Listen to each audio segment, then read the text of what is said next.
The massive conference hall on Europa Station gleamed under artificial lights, its transparent dome offering a spectacular view of Jupiter's swirling storms.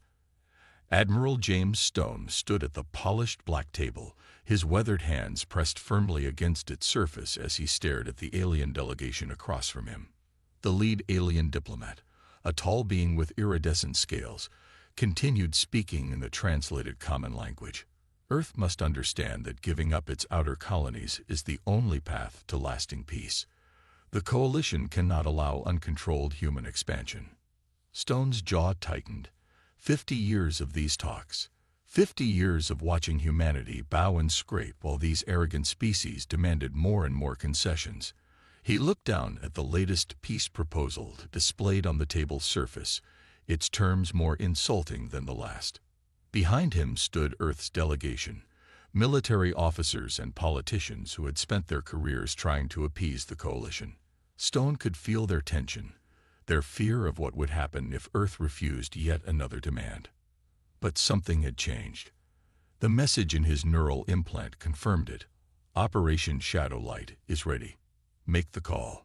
Stone straightened his back, adjusted his dark blue uniform, and spoke clearly. No. The alien diplomat's translator crackled. Excuse me? I said no. Stone's voice carried across the chamber. Humanity rejects these terms. We reject all terms that require us to give up our sovereign territory. The coalition representatives stirred, their various species showing signs of agitation. The lead diplomat's scales shifted to a deeper color. Admiral Stone, surely you understand the consequences of such a response. The coalition controls most of known space. Earth cannot stand alone. Stone smiled. It wasn't a pleasant expression. We've stood alone for our entire history. We'll manage. This is most unfortunate, the diplomat said. If Earth withdraws from these talks, there will be consequences. Economic sanctions will be just the beginning. Stone walked toward the chamber's exit, his footsteps echoing. At the doorway, he turned. You know what your people never understood about humans. We're really good at pretending. At waiting. At planning. He paused. And we're done pretending to be weak. The neural feed in his mind lit up with confirmation codes. Across the solar system, hidden facilities were powering up. Cloaked shipyards that had operated in secret for decades began launching vessels. Defense platforms that had masqueraded as communication satellites revealed their true nature. Admiral Stone. The diplomat rose, its translator struggling to keep up with its rapid speech. This action will be seen as a prelude to war. No, Stone replied. This is humanity finally standing up straight. We tried peace. We tried diplomacy. For 50 years, we tried to work within your system. His voice hardened. But you kept pushing, kept demanding, kept treating us like children who needed to be controlled. The chamber erupted in chaos as other coalition representatives began shouting and arguing. Stone ignored them all and walked out, followed by his delegation. In orbit above Europa, hidden human warships dropped their stealth fields. The coalition diplomats' vessels suddenly found themselves surrounded by technology far beyond what Earth was supposed to possess. As Stone boarded his shuttle, his neural feed showed similar scenes playing out across the solar system.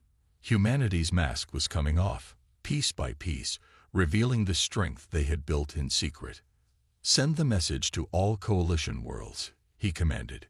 Humanity is withdrawing from the peace process. Any aggressive action against Earth or its colonies will be met with full military response. The shuttle detached from Europa Station.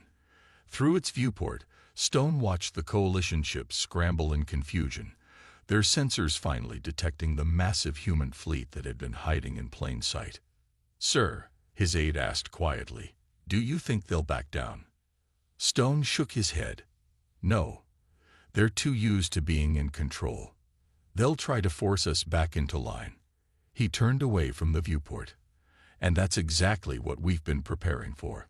The shuttle accelerated away from Europa, leaving behind 50 years of failed diplomacy and fake submission. Humanity had chosen its path, and the galaxy would never be the same. The Coalition's intelligence chief stared at the holographic displays with growing horror. Images from spy drones and deep space sensors revealed what humanity had kept hidden for decades. Beneath the surface of Mars, massive doors were opening in the red soil, revealing shipyards that stretched for kilometers.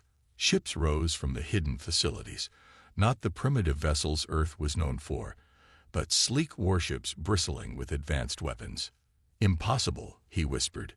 His tentacles twisted nervously as more reports flooded in. Similar facilities were being discovered throughout Earth's solar system. The asteroid belt, previously thought to be a simple mining operation, revealed itself as a vast production network. Deep within Earth's lunar command, Admiral Stone watched the Coalition's panicked communications with satisfaction. "Begin Phase 2, he ordered. Across the solar system, humanity's true technological might emerged from hiding. On Mercury, massive energy collectors that had posed as simple solar farms transformed, revealing quantum weapon arrays capable of destabilizing matter itself. The ice mines of Europa split open, showing laboratories where humans had perfected shield technology far beyond Coalition standards. But the greatest shock came from Earth itself. The planet's orbital defense network, thought to be a basic system of satellites and kinetic weapons, shimmered as advanced cloaking fields dropped. Each satellite contained an AI core more sophisticated than anything the Coalition had developed. "Sir," a young officer reported to Stone, "the Coalition fleet at Mars is requesting emergency communication." Stone nodded. "Put them through." The holographic image of Fleet Commander Red appeared, his crystalline form pulsing with agitation. "What is the meaning of this deception? Earth has violated multiple technology treaties." "Treaties that were forced upon us," Stone replied calmly. "Treaties designed to keep humanity weak and dependent. Did you really think we would accept that forever? Your species agreed to technological limitations for the good of galactic stability." Stone laughed. "We agreed to nothing. We pretended to agree while building our strength. Every time you looked down on us, every time you mocked our primitive technology, we were learning, advancing, preparing." New reports flashed across the command screens. The Coalition was mobilizing its fleets, but they moved with obvious uncertainty. Their sensors were detecting capabilities they had never imagined humans possessed. "Allow me to demonstrate one of our achievements," Stone said. He sent a signal, and a small human corvette near Mars activated its quantum drive. The ship vanished, reappearing instantly near Jupiter, a feat the Coalition had long declared impossible. Fleet Commander Red's image flickered. This changes everything. The power balance." "There was never a balance," Stone interrupted. "Just your arrogance and our patience." He leaned forward. "Now shall we discuss new terms, or would you prefer a demonstration of our other hidden capabilities?" The commander's crystalline form dimmed. "The Coalition Council will not accept this situation." "The Coalition Council no longer has a choice." Stone gestured, and more hidden facilities revealed themselves.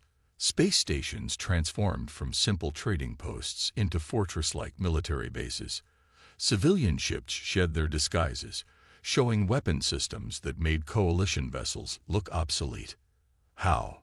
Red demanded. "How did you hide all this?" "Because you saw what you expected to see," Stone explained. "Primitive humans, barely able to reach their own moon without help. Too aggressive to trust with advanced technology. Too divided to pose a real threat." His smile was cold. "You never considered that we might be showing you exactly what we wanted you to see." The commander's image vanished as he cut the transmission. Stone turned to his staff, each of them standing proudly at their stations. Decades of secrecy were over. Humanity could finally stop pretending. "Send word to all our forces," he ordered. "Operation Shadowlight is now in full effect. Show them everything." Across the solar system, humanity's true power continued to emerge from hiding. The Coalition's carefully maintained image of superiority was crumbling, replaced by a growing realization. They had never been dealing with a primitive species. They had been dealing with a sleeping giant, and now it was fully awake. The coalition made its first move 3 days after the peace talks collapsed. A battle fleet of 200 ships appeared near Mars, their weapons charged and targeting systems locked on the human colonies below. "This is your final warning," the coalition commander broadcast. "Return to the negotiating table, or we will seize your Mars colonies as security for proper behavior." In Lunar Command, Admiral Stone watched the threat unfold with calm eyes. "Are they in position?" he asked. "Yes, sir," his tactical officer replied. "They're exactly where we predicted they would be." Stone nodded. "Show them why that was a mistake." Near the sun, a massive structure that had hidden as a solar research station for decades came to life. The Sunbreaker, humanity's most closely guarded secret, powered up its main systems. Energy began to flow through conduits larger than cities. On Mars, the Coalition fleet maintained its threatening position. Their sensors detected unusual energy readings from near the sun, but their analysts dismissed it as solar interference. That was their last mistake. The Sunbreaker fired. A beam of concentrated energy, invisible to normal sensors, struck a precise point in space. Reality itself seemed to bend. A small portion of the sun's surface bulged outward, creating a controlled solar flare aimed directly at the Coalition fleet. The Coalition ships detected the danger too late. The massive wave of solar plasma washed over their position. Their shields, designed to handle conventional weapons, offered little protection against the raw power of a star. Ships began to break apart. Those that survived the initial blast found their systems crippled by the electromagnetic pulse that followed. The mighty Coalition fleet, pride of their military, was reduced to drifting hulks in minutes. "Message from the Sunbreaker," an officer reported. "Target effect confirmed. 80% of enemy fleet disabled. Remaining vessels are retreating." Stone opened a channel to all Coalition frequencies. This was a demonstration. The Sunbreaker can do much more than create controlled solar flares. "Would you like to see what happens when we target one of your core world stars?" The response was immediate. Coalition ships across the solar system began retreating in panic. Their sensors now showed the true extent of the weapon. A massive construct that could reach out and touch any star within 50 light years. "Sir," his communications officer called out, "we're receiving surrender signals from the disabled Coalition ships." "Send in rescue vessels," Stone ordered. "Show them that humanity can be merciful when we choose to be." As human ships moved to collect survivors, reports came in from across known space. Coalition forces everywhere were pulling back from human-controlled areas. The threat of the Sunbreaker had shattered their confidence. In his private office later, Stone reviewed the day's events. The Sunbreaker had been an incredible gamble. Decades of secret research, trillions in hidden resources, all focused on creating a weapon that could control stars themselves. His desk display lit up with an incoming message from Earth's president. "The Coalition's Central Council is demanding an emergency meeting," she reported. "They're practically begging for new negotiations." "Of course they are," Stone replied. "They just learned that every star in their territory could become a weapon against them. That changes the balance of power somewhat." "Was it necessary?" the president asked. "Such a show of force?" Stone's expression hardened. "They threatened our colonies, tried to bully us like they have for 50 years. Sometimes, the only way to ensure peace is to prove you can win the war." New reports were still coming in. Coalition worlds were in chaos as news of the Sunbreaker spread. Their carefully maintained image of military superiority had been shattered in a single day. "Send word to all commands," Stone ordered. "Maintain defensive positions but take no aggressive action. Let them think about what they've seen today." As the message went out, Stone looked at an image of the disabled Coalition fleet near Mars. Humanity had revealed just one of its hidden weapons, and already the galaxy was changing. He wondered how the Coalition would react when they discovered what else humanity had been hiding all these years. 20 years earlier, Director Emma Wells sat in her underground office beneath the Rocky Mountains, reviewing the latest coalition intelligence reports. A hologram showed alien analysts mocking Earth's primitive attempts at FTL travel. They still think we're struggling with basic fold drive technology, her assistant noted. Emma smiled. Good. Let's give them more evidence of our failures. Schedule another public test next month. Make sure it looks impressive, but ends in a spectacular malfunction. This was how humanity had fooled the galaxy. Every public failure was carefully staged. Every technological setback was meticulously planned. While the coalition watched and laughed, real human progress happened in secret facilities buried deep underground or hidden in asteroid cores. The scene shifted to a classified meeting 3 years later. Emma stood before Earth's hidden council, explaining the long-term strategy. The coalition expects us to be proud, she explained.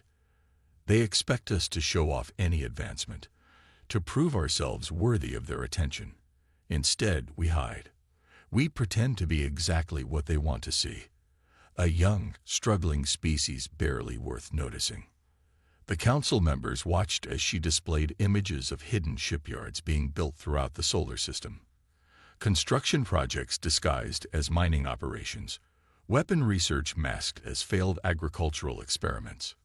Every time they impose restrictions on our technology, Emma continued, we publicly complain, then secretly celebrate.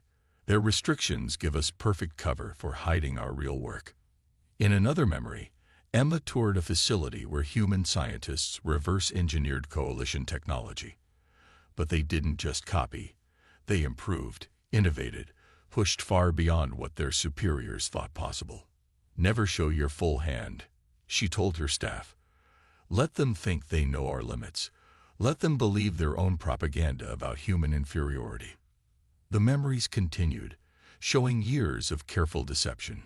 Coalition diplomats would visit Earth, see exactly what humans wanted them to see, then leave convinced of their own superiority. Meanwhile, humanity's true power grew in the shadows. 10 years before the peace talks collapsed, Emma met with her successor, the then Commander Stone. They stood in a massive underground chamber watching the construction of the Sunbreaker. The hardest part, Emma explained, isn't building the technology. It's maintaining the deception. Every scientist who makes a breakthrough wants to announce it. Every engineer who develops something revolutionary wants recognition. How do you maintain secrecy with so many people involved? Stone asked. By giving them something bigger than personal glory. The promise of a free humanity, no longer bound by coalition restrictions. She gestured to the enormous weapon taking shape before them. Everyone here knows we only get one chance at this. If the coalition discovers our true capabilities too soon, they'll strike immediately. Stone nodded. And when do we reveal ourselves? Only when we're ready to win not just a battle, but the war itself. Emma's eyes were hard. The coalition must never suspect until it's too late for them to stop us.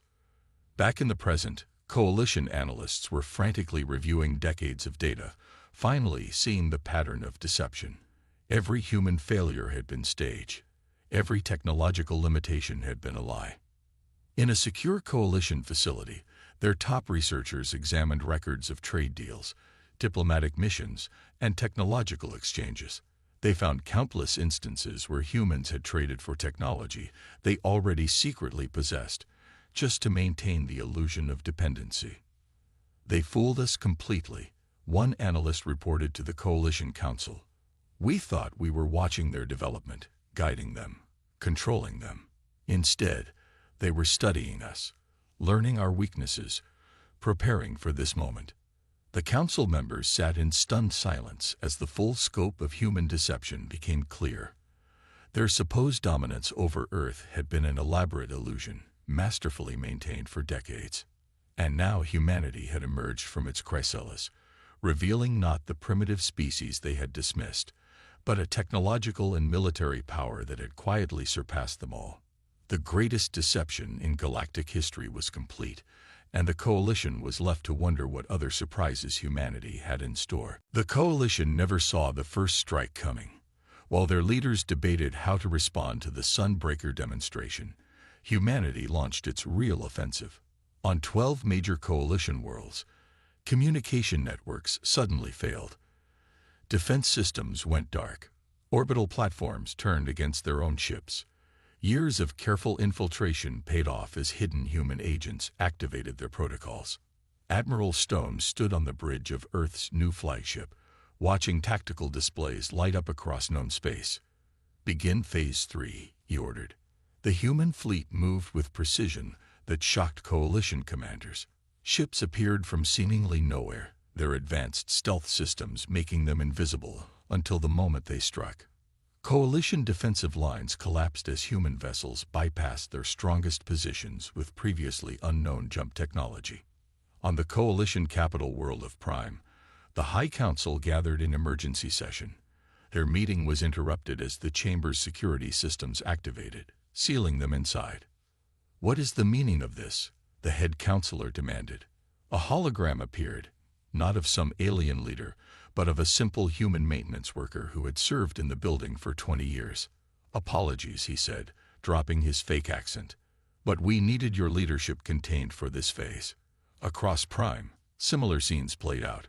Trusted assistants, longtime workers, even some minor diplomatic officials revealed themselves as deep-cover human agents. They had spent years or decades building trust, gaining access, learning weaknesses. In orbit, the pride of Prime, the Coalition's most powerful dreadnought, found itself fighting its own automated defense systems. Its command codes had been compromised years ago by a human technician during a routine upgrade. Status report. Stone commanded as the battle unfolded. Coalition forces in disarray. "Sir, their command structure is compromised at multiple levels. Our sleeper agents have disabled or seized control of key military installations on 7 major worlds." The human fleet moved with devastating efficiency. Each strike targeted critical infrastructure that their agents had identified over years of careful observation. Coalition military doctrine, studied and analyzed for decades, proved predictable and vulnerable. "Sir," his tactical officer reported, "Coalition forces are attempting to regroup at their secondary defense line." Stone nodded. "Just as expected. Activate Operation Shattered Mirror." Throughout Coalition space, quantum beacons hidden by human agents came online. The devices created localized disruptions in spacetime, preventing Coalition ships from forming stable battle formations. Message from Agent Thomas on Prime. Communications announced. High Council is secure, ready for Phase 2 of diplomatic intervention. Stone opened a channel to all Coalition frequencies, to all Coalition forces. Your leadership is contained. Your primary defense systems are compromised. Your secure communications are in our hands. Stand down. The response was chaos. Some Coalition commanders surrendered immediately. Others tried to fight, only to find their weapons and shields failing at critical moments. A few attempted to rally resistance, but discovered their own crews included human agents ready to prevent any suicidal last stands. Coalition Third Fleet is attempting to break through to Prime, Tactical reported. "Let them come," Stone ordered. "Show them what a real human battle fleet can do." The resulting engagement lasted less than 10 minutes.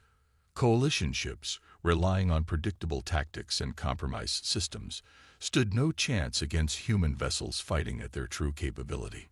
In his command chair, Stone watched the Coalition's military structure collapse. Decades of preparation had led to this moment. Every human ship captain knew their role. Every agent knew their target. Even now, most of the Coalition didn't understand how completely they had been infiltrated. Signal from Prime. Communications called out. Agent Thomas reports the High Council is ready to discuss terms. Stone allowed himself a small smile. "Tell them we'll be there shortly. And remind them. These negotiations will be quite different from the last ones." As his fleet secured their objectives, Stone reflected on how thoroughly humanity had turned the tables. The coalition had spent 50 years thinking they were containing a potential threat. Instead, they had given humanity all the time it needed to position itself for total victory. 2 weeks after humanity's coordinated strike, the coalition began to tear itself apart. In the great halls of Prime, representatives from member species argued bitterly about their next move. The trading world's withdrawal from the coalition, announced the merchant prince of 3 wealthy systems. We cannot risk our commerce against such superior forces. One by one, delegations stood and declared their independence from the failing alliance. Each had seen the evidence of human power. Each had calculated the odds of survival. Admiral Stone watched the proceedings from a newly installed human observation post. The coalition's mighty chamber, once a symbol of their dominance, now served as the stage for their dissolution. The Unity Worlds are next, his political advisor whispered. Our agents report they've already drafted their withdrawal statement. As if on cue, the Unity World's speaker rose. Their species, known for their floating gas-filled bodies, had been among the coalition's founding members. Their departure caused visible shock among the remaining delegations. The coalition dies not from human weapons, the Unity speaker announced, but from its own arrogance. We forgot the difference between guidance and dominance. Fighting broke out in several coalition systems as ancient rivalries resurfaced. Without the coalition's central authority, old enemies resumed suspended conflicts. Ships that once patrolled together now turned their weapons on each other. Stone received hourly updates on the collapse. Sir, the Rim Worlds are requesting immediate protection from their former coalition partners. Granted, Stone ordered. Show them that humanity can be a better ally than the coalition ever was. More systems began seeking human protection. The coalition's careful balance of power, maintained for centuries, crumbled in days. Every species now sought to secure its own interests in the new order. In a private meeting room, Stone met with representatives from the most powerful remaining coalition members. Their forms varied, some crystalline, others organic, a few pure energy contained in special fields, but all shared the same desperate look. You never needed our guidance, admitted the crystalline speaker. We convinced ourselves you did because it made us feel superior. Stone's response was measured. The coalition's mistake wasn't in seeking to guide younger species. It was in assuming technological advancement equals wisdom. Reports continued flowing in. The coalition's military command structure had completely collapsed. Individual fleet commanders pledged loyalty to their home systems or simply disappeared into unexplored space. The Outer Rim fleets have gone rogue, Tactical reported. They're refusing orders from both Coalition Command and their home systems. Let them run, Stone ordered. They'll either return when things settle or become someone else's problem. The Coalition's rapid collapse had exceeded even humanity's most optimistic predictions. Centuries of carefully maintained alliances and power structures fell apart in weeks. Sir, his aide reported, we're receiving a priority message from the Coalition's Inner Circle. The Inner Circle, the Coalition's true ruling body, had never shown themselves publicly. Their message was simple. They recognized their era was over and formally dissolved the Coalition's central authority. Stone gathered his staff to discuss the developments. We didn't just break their military, he explained. We broke their myth of invincibility. Once that happened, nothing could hold them together. Across known space, former Coalition members scrambled to establish new alliances. Many turned to humanity, seeing their former primitive subjects as their best hope for stability. The irony, Stone's political advisor noted, is that they're doing exactly what they always feared. They're making humanity the dominant power in known space. Stone watched the latest reports of Coalition fragmentation. Systems that had stood together for centuries now turned their backs on each other, each trying to secure the best position in the new human-dominated galaxy. Humanity never wanted to rule, he said quietly. We just wanted to be free. They forced us to become strong enough to break them. The Coalition's fall continued, unstoppable as gravity. What humanity had built in secret over 50 years had taken just weeks to destroy. And in the power vacuum that remained, the galaxy looked to Earth for leadership. The Great Hall of Prime now held a very different gathering, where coalition species once dictated terms to others. Representatives from Earth sat at the head of the chamber. Admiral Stone stood at the central podium, addressing the assembled delegates from former coalition worlds. "Let me be clear," Stone began, his voice carrying across the silent chamber. "Earth has no desire to simply replace the coalition's dominance with our own. That was the old way. We're here to build something new." The delegates stirred. Many had expected humanity to impose harsh terms, to seek revenge for decades of condescension and control. Instead, Stone activated a holographic display showing a new structure of cooperation. First, all species retain their sovereignty. No more forced technology sharing. No more restricted development. Each civilization advances at its own pace. Relief spread through the chamber. The coalition's strict control over technological development had been one of its most resented policies. Second, we establish a new council, not ruled by the strongest, but representing all.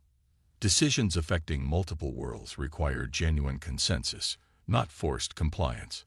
Stone paused, letting the implications sink in. The coalition's replacement would be built on actual cooperation, not dominance disguised as guidance. Third, humanity will share its advancements, not as rewards for obedience, but as part of an open exchange of knowledge. The Sunbreaker technology will be controlled jointly by a committee of all member worlds. This announcement caused the greatest stir. The weapon that had helped break the coalition would be put under shared control. It was a powerful gesture of trust. An elderly delegate stood, his crystalline form catching the light. "And what guarantees do we have that humanity won't simply change these terms once we agree?" Stone smiled. "The same guarantee we had when we built our strength in secret. The knowledge that true peace comes from mutual respect, not fear." He activated another display, showing the hidden facilities humanity had maintained. One by one, they powered down. The massive secret fleets began standing down. "We kept these hidden because we had to," Stone explained. "Now we choose to be transparent. Our strength remains, but it will be visible, accountable, and part of our shared defense." The chamber erupted in discussion. Species that had been enemies under the coalition found themselves considering real cooperation for the first time. "There will be challenges," Stone continued. "Old rivalries don't disappear overnight. But humanity stands ready to help mediate, not through force, but through understanding." He gestured to his staff, who began distributing detailed proposals to all delegates.